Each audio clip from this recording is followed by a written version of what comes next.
eziwera 15 zitulika emabega patulo eziwera 15 zitulika emabega naye twagala kukola kye bayita labadaba style so sharing la video eno abantu bategeeze nti Mr. Update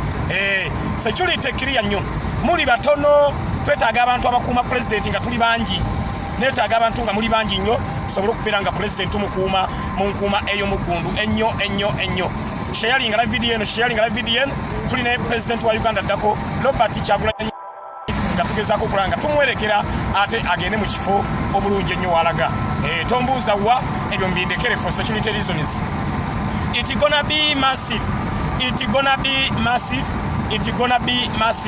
Wala bange Mr. Update amafuta goyina gakumala bagala abantu kumpa mafuta neba naye munjagala mafuta mugasindike wala bange Mr. Update tetwagala motoka eyo SK mafuta mugasindike namba yaffe mugimanyisi kyagisoma enamba nakendeza okugisoma nakendezo gisoma amafuta mugasindike Mr. Update abe n'amafuta bangaye Mr. Update gwe tukwasiza security Mr. Update gwe head of security kati nze commander in chief enenga mulabye ka speech ka president kabadde kalungi nnyo ayogedde bulungi nnyo songa yonna gitambuziza nabagamba babituka ku security Mr. Update live nze njekwatira sijja batunuza waje tudda for security reasons ekyo njagala mwemere ku muzuli mumanye nti buli kimu kitambuza bulungi nnyo mumanye nti buli kimu kitambuza bulungi nnyo teri kutunuzayo live president jadda for security reasons live tetunulayo live etunula mu nze nzekka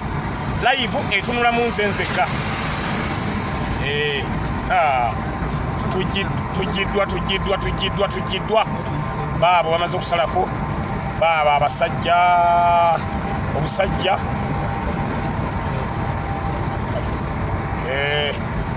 atulo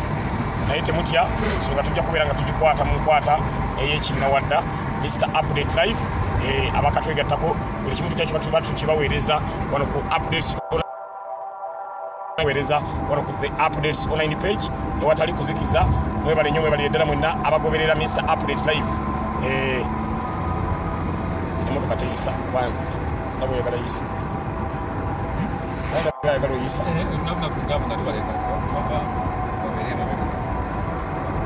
embeera bwetyo bweri sharing la video eno Mr. Update akyalina kyeyetegereza kyalina toki gyenkyakuba kyalina obusajja bwenkyetegereza wano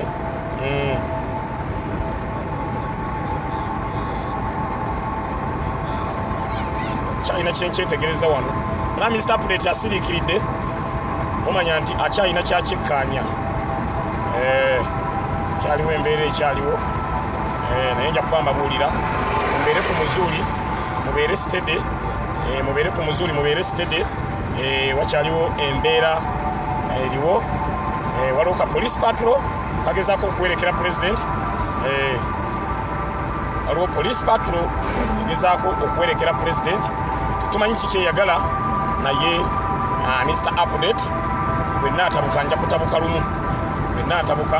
lumu naye nga abakatwegattako share this video abasajja baleka baagala kuteekawo mbeera naye embeera gye baagala okuteekawo tebajja kugisobola kubanga emotoka yaffe yakigudde waani bagiremesezza okujja netusirika Mr. Update ndi mu Kajambiya emotoka gye ndima giyita Kajambiya era yaffe bagiremesezza okujja naye netutazikiza ga nti katubaleke naye embeera bwetyo bweri Mr. Update nyina okuuma president waffe security mwai Museveni gye yali ayagala okuwa president waffe twagigaana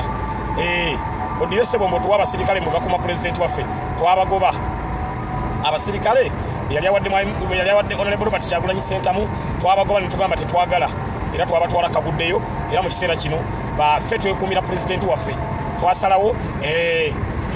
tukole kye bayita Kyagulanyi Defense Forces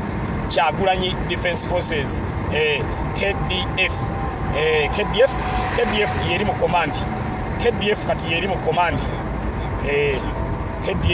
command gye bayita Kyagulanyi Defense Forces era nga mu KDF Mr. Update wamwe nawandiikibwa mumubeereeko ku live video mubeereko ku live video sijja batunuza waje tudda naye nga nja kuba mbategeeza kyekiriwo tuliko patrol 4 ezituliko emu eri maaso patrol endala 3 ziri mabega zijja zitugoberera tetumanyi lwaki zitugoberera but mumanye nti president tuli naye buterevu era gyetwogera tujja kwogerayo for security reasons ate nga nze ali mu KDF Kyagulanyi Defence Forces mbanyina okubanga abawa live update kulanga president abeera protected always tusinga kwagala the presidential protection then ate tusooka tumanya biki ebiddako president waffe abeera protected buli kimu kiba kitambula bulungi nnyo so embeera bwetyo bweri abakatwegattako abali ku the updates online page nga mugoberera Mr. Update patrol emu maaso patrol 2 ziri mabega patrol 3 ziri mabega patrol emu maaso sharing la video eno share this video share the video Labenga president muwerekera share the video labenga president muwerekera walonge tulage ku president president sijja mubalaga for security reasons so twaffe tumwekumire mu ngeri emu oba mu ngeri endala komanda waffe fenna bamuyita Eddie Mutwe ye commander in chief of Kyagulanyi Defence Forces so embeera bwetyo bweri abakatwegattako abali ku the updates online page KDF Kyagulanyi Defence Forces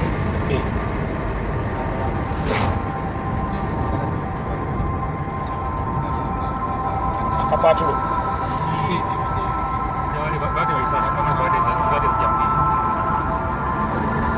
Ebutana kapendeza speed embeera bwetyo bweri gezaako kulangamba wa buli kimu nga bwe kitambula stapdate wammwe wendi nnyo ku gaadi muwe bagumu stapdate wammwe wendi nnyo ku gaadi gaadi wendi nnyo Mr. Update yange motoka yaffe eri kigudde wani yo yakwatiddwa poliisi y'embalala muteyina yo kuyingira mbalala eyina COVID-19 sajjawe bannaye motoka yaffe bagenzo giteekako kagani thermometer kole kagamba nti eri mu 40 ina COVID-19 kigudde wani yaganiddwa yaganiddwa weina COVID-19 so embeera bwetyo bweri kali kamalageko mu maaso naye nga emabega mumanyi police patrol 3 zituliko maaso tuliko police patrol emu ze police patrol 4 ezituliko president waffe musabire abeere safe patrol ndoza mugirengera tumanyi kigenderwa kyabwe security yabwe twagiganye ne twagamba twaganye security ya M7 twagiganye so embeera bwetyo bweri Mr. Update live nangezaako kulanga mbaweereza buli kimu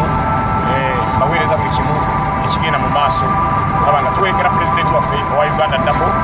final destination tetujja kujogera right now but mwekumire ku the updates online page buli kimu nja kuba nkibawa nga bwe kitambula Mr. Update live kikudde wani yo yakwatiddwa mbu ina COVID-19 waliwo nge Mr. Update Sheke Muzata akoneddemu Sheke Muzata akoze kye endorsement n'agamba omulaba nzigyeko mumanya nyina ensonga lwaki nzigyeko nyina ensonga laba style ekyo mukindekere Mr. Update ekyo mukindekere kyange nga Mr. Update kyange nga Mr. Update kati mulabe nze noba style ekyo mukindekere nga Mr. Update wammwe gwe mwesiga okulanga akola kye bayita presidential protection eri Honorable Robert Kyagulanyi Center temutya nze nkutte Mr. Update nina ensonga lwaki situnuza wetudda there is a reason waliwo ensonga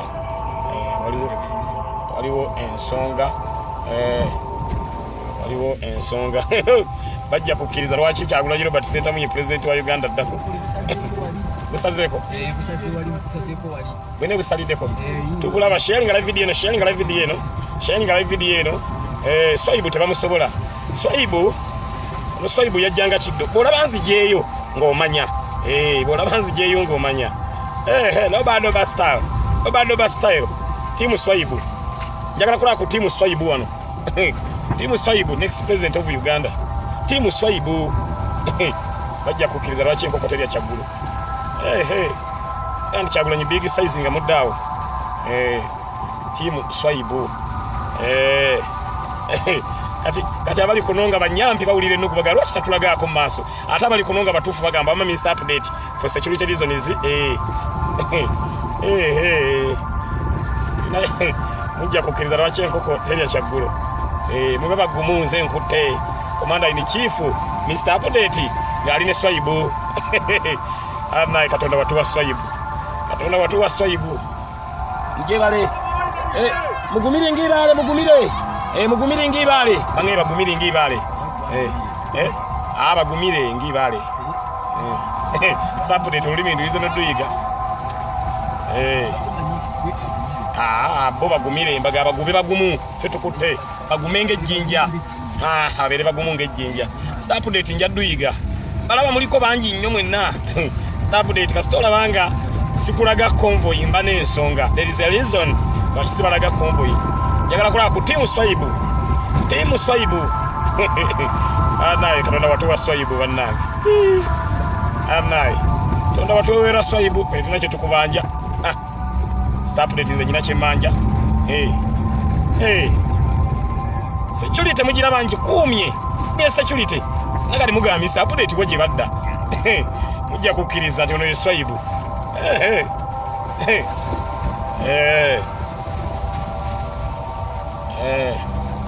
ogumire muzeyi kale muzeyi ngaya agumire ngibale tujja dwogera zonna ennimi tujja zoogera kana kalu ka Kyagulanyi tujja kanoonya mu nnimi zonna Swahili Nyankole buki nnimi zonna tujja ziyiga ate era azoogedde olwekyo omulaba sibalaga mumanye there is a reason waliwo ensonga naye mwe mbe bagumu mumanye nti Mr. Update yakutte naye nga Sekamuzaata ye mumuwulidde endorsement mugiwulidde kati mwe bannakawempe North Constituency Sekamuzaata bagambye mulonde Ssegirinya Muhammad as the next MP Kawempe North Constituency inkambe nti weboogedde ekyo nadduka mutayize sebo todduka yali mu kifo ekyo nga ku makya abeera ku bwa Woman MP wegulo bwa Road Councillor mu ttuntu abeera ku bwa buli kifo aba kiriko adduse emisinde Sekamuzaata thank you so much akoze endorsement agambye nti Ssegirinya twamuyiseeko bambi musajjaatu oba atolosa atya naye bannaye ne musajja gwe bayita Swaibu tatudde Swaibu obwedde abasajja banoonyeza Swaibu security nenoonya Swaibu kumbe Swaibu swaba ate obwedde banoonya suuti Swaibu twabagamba afuuka kapa biri byammwe bye mwatuka nga Museveni yafuuka nkapa tafuuka nkapa oli yalinga afumba buugi naye Museveni yakuba yadde ku mmundu ye yafumbanga buugi musajja bagamba nti musajja yafumbanga buugi twamulekanga nga afumba mbuugi aye nga nabwabusiriza n'obuugi bwe nyirinyiri yabusirizanga naye Muzaata nseseza aŋambye mwakuumye Swaibu ennyambala egyo yayambaddemu nga tayinza butakuyitako omusaagala Swaibu ndatuwa Swaibu wamala wamma temutya our president is safe nyo nga mbagambye nti waliwo embeera etebeereka but our president is safe bakuumye Swaibu ne bakuuma Swaibu ne bakuuma bwagudde mu Mr. Update gwe bwakutte kati bwe bwankutte ebulowooza wano wetumukwatidde wano ne Swaibu naye tujja mumukwata Swaibu nga yakyaludde dda oba Swaibu musajja omwogezi ogundi CDF General Muhoozi ali yasuza ku road block nga akuuma ye yennyini Swaibu n'ayitawo omusaagala Swaibu n'ayita ku General Muhoozi CDF aba commander of armed forces commander of forces omanyi si byawula ne bamuyitako kale Muhoozi abadde ku mukolo abadde bwedda akyalinze Swaibu bamugamba omusajja ali wano naafubutuka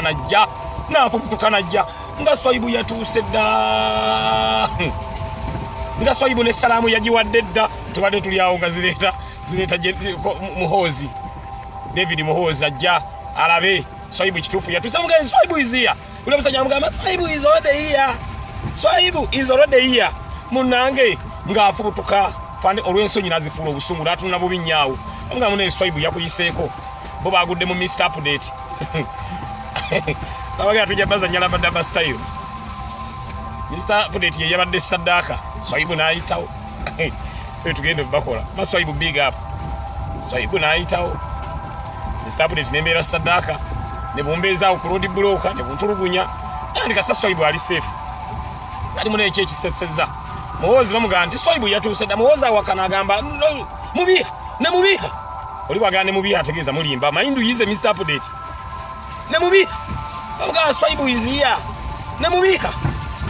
okubiha kwe kulimba mwabali kuno mayimu nzo ga Mr Update nga twala speed zidi njajiba twala ba nze ndi ku KDF Kyagulanyi Defense Forces kati mune ekyeki tuseseza muwozi agenza okujja nga salamu Swaibu yajimaze dda kati nga Swaibu azako speech nga speech yebulako asalamu yawedde dda olwekyo munnange bwe bagumu tinsolo ku kizigo kweri solo ku kizigo kweri namba laba kwe muli nnyo muli bangi nnyo sharing live video eno nenga abali kunonga muli bakawempe North Constituency seka muzata abagambye mulonde Segirinya Muhammad Simbo Ambulera Simbo Ambulera okayange bagikutte kigudde wani manyi Mr Update nange bosifa kyenda era nenfuna endala awo Simbo Ambulera bannange mbategeeza abali ku the update 9 page Mr Update mumuwagire bannange Mr Update mumuwagire kifo mu kimpe ekyo bwa MP Kawempe North Constituency yabaweereza bannange Mr Update wamwe yabaweereza under the leadership of Swaibu under the leadership of President Swaibu ate kati ngenda dikyusamu ngenda dituma ACDC Swaibu Defense Forces kati ndikyusiza erinnya naye byange Mr Update bikyuka kati nkyusiza ACDC Swaibu Defense Forces SDF ati nchamusolo nchamuse SDF Swaibu Defense Forces eri under the command of Mr Update babuuka batya bawulira abantu bali ababuufu ate nalebo Kyagulanyi alina amasannyalaze ayita ku bantu tenga weewuunye SDF Swaibu Defense Forces mwe bali kubakuba ne mwe bali kunjagala Mr Update ndi mukubaweereza next MP Kawempe North Constituency addako SDF Swaibu Defense Forces yeri under the command nze ndi under the command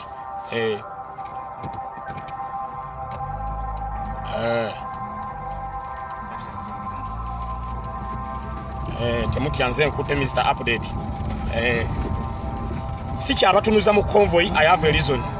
kasamula banga si kyabatunuza mu convoy mumanye nti Mr Update alina ensonga mumanye nti Mr Update alina ensonga lwaki convoy tajibatunuzamu I have a reason and it's a genuine reason njakudda